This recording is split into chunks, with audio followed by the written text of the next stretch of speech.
Ladies and gentlemen, boys and girls, hockey fans around the world, welcome back to the O Hockey Show. Now, today I am talking about the Toronto Maple Leafs and who on their team has the worst contract on it. Now, I'm sure all of us have our all preconceived notions about who we think and who we leave to have it. Now, I write 3 names on the board. I kind of want to write more, but I have some reasons that I couldn't, so let's just jump into it. So let's start off with the main man that probably everyone thinks of first is John Tavares. Now, $11 million is a confusing number for me. His deal is till 2025, so he's got 3 years left. Originally, it was 7 years, right? 7 or 6, 7. And it was for $11 million. The thing that confuses me about it is that I would think that for a guy to go play in his hometown team, he would sign for less money, but somehow he got paid the absolute most money, and then also didn't deserve it in the first place anyways. For me personally, let's start off slower. Okay. 27 goals, 76 points is what he got this year. Not bad at all. Not saying that John Tavares is not a bad player. The problem is that the main problem with the Maple Leafs overall is the fact that all their top talent are taking up, like $40 million for only 4 guys? That is a big deal, and a guy like John Tavares kind of doesn't need almost half of that. 76 points, I would say he's worth $7 to $8, maybe to $9 million, depending on the team. But he is not worth $11 million. That extra $5 to $4 million could easily go to another guy to solidify that second line, but instead it goes to him. So the year that he signed this contract, he had his career best was 88 points, right? The year that he signed it, he got 86 points with the New York Islanders. Why did he was already in a it wasn't like he's young, and it's not like he's old, but he was like 25 or 6 or not. He wasn't old by any means, but he's already turned into the player that he kind of is. And of course, he's going to go to a team that has better talent, especially offensively talent in Matthews and Marner, with the Maple Leafs, so of course you think his numbers would go up, but they barely did. His best year in the Islanders was 86. His best with the Maple Leafs was his first year, and that was 88 points, where he scored 44 goals. Really good, but even then, his best year with the Maple Leafs in his career has been 88 points. Is that $11 million worth to you? I don't think so. Personally, I do not think that's anywhere close to it. I'd say he's worth $8 million to $9 million. And that extra money cap space there could easily be spent to solidify the second line. Instead of having a guy like Alex Kerfoot, they could go out and instead try to go for like an Andre Palat or something to fill in that space. So out of that group of their top core guys that are good being overpaid, well, overpaid's not really all of them. John Tavares is overpaid. I don't understand the contract. It doesn't make sense to me. I don't know why $11 million was the number that they came to for John Tavares. It doesn't make sense to me. And the thing that scares me most is that it still goes for 3 more years. 3 more years. A guy's already 31, 76 points this year. It's not like it's a far cry from his best, but his best was 88 points, and he hasn't gotten back to that number yet. So maybe, who knows, maybe he comes back. But even if he scored 96 points, let's just say, I would say it's worth it. So, Tavares, overpaid. Move on to the next guy, Jake Muzzin. Now, Jake Muzzin is a deal that was the first one that came to mind when I looked at this team. 2024 for $5.625 million. So, this isn't the worst contract in the world by any means, especially for only 2 years left. It's not like Jake Muzzin's the worst player in the world, and by any means, he's not the worst defenseman or anything. But he played only 47 games this last year. He had 3 goals, 11 assists for 14 points. Not special, especially for $5.625 million. That is not anything special. But the thing that once again confuses me about this deal is Kyle Dubas signed this deal for him. He signed a 4-year deal for that $5.625 million, which is fun to say. You should say it at home, $5.625 million. He signed it in 2020-2021 season was the first year it went into effect, or the year he signed, whatever it is. The year he came off of that, he got 23 points. Since then, he's had 27 and 23 and now 14. $5.625 million for 23 points? Why? His best year was in LA and he had 40-something points. And then ever since then, he's never even gotten close to that. Why is this guy signed for 4 years in his already 30s for $5.625 million? And it was a race between him and TJ Brody for a defenseman's contract. And I went with Muzzin because he's paid a little bit more, but also Brody's plus minus, which is what I base defenseman on for me, was way better than Jake Muzzin's. So for 2 more years, though, it's not really that bad. It's not like it's definitely not the worst contract I've ever seen, and it's definitely not as much of an overpayment for John Tavares. But it is still a bad contract, and it's the worst for their defense. And then the last one I have on the board, just so I have a goalie, is Matt Murray. So no, for Matt Murray, I like the gamble. I said it in my season preview. I like the gamble that they're going for with Matt Murray. I'm not against the idea of bringing him in and seeing if he'll work. The problem is with his contract. I like the idea of Murray. I like the gamble. But regardless of that, his contract doesn't make sense to me. Because let's just take a look at a recently signed goaltender in Jake Ottinger. You can barely see his name down here.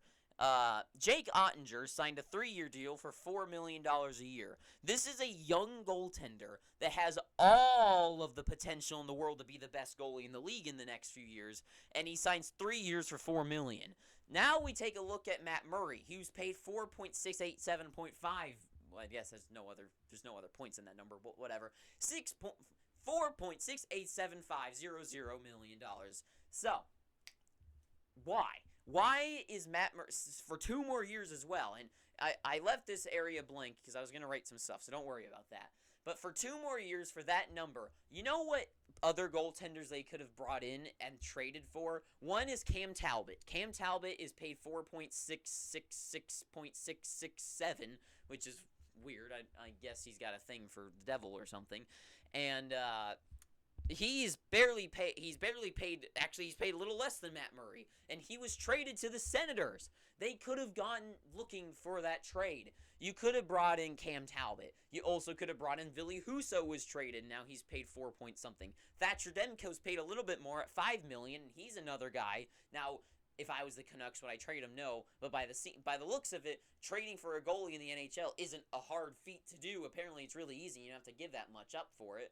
You've also got guys like you got Linus Ullmark as well. You've also got Robin Lehner, who's injured, but you get the point. He's worth $5 million. Darcy Kemper just signed with the Capitals for what was it? Was it $5.4 million or something like that? The point is that for this number value for a goaltender, sure, it's not a ton, but it's an overpayment for Matt Murray, but I like the gamble. But they could have gone out and gotten Husso. They could have gotten Ottinger. You don't think that the Maple Leaf, okay, for one, it already seems hard for teams to, no, sorry. Let me change that. It seems like it's really easy for teams to trade for goaltenders because by the seams of it, it's really easy. You don't have to give that much stuff up for it. And Jake Ottinger and Jason Robertson both need to be signed for the Dallas Stars. So if you trade for one of them and you need a goaltender, like the Maple Leafs here, trade for Jake Ottinger, take him off their plate so they don't have to worry about it, then they can easily sign Jason Robertson instead of having to choose between the two of them. Because for me, if I'm Dallas, I would rather have a great young forward than my goaltender, because if we don't have a good up front, then what's the point of having a good back end? So trade for Ottinger, bring him in, and then they have the money to sign Jason Robertson. They don't have to decide between the two, and they still haven't decided what to do with him. So then you bring in Ottinger, and you've got a young superstar goaltender to be in the back. Amazing, perfect outcome. If not, say you go for Cam Talbot, a guy that had a good year with Minnesota. Go after a guy in Ville Husso who showed that he's a good goaltender for St. Louis.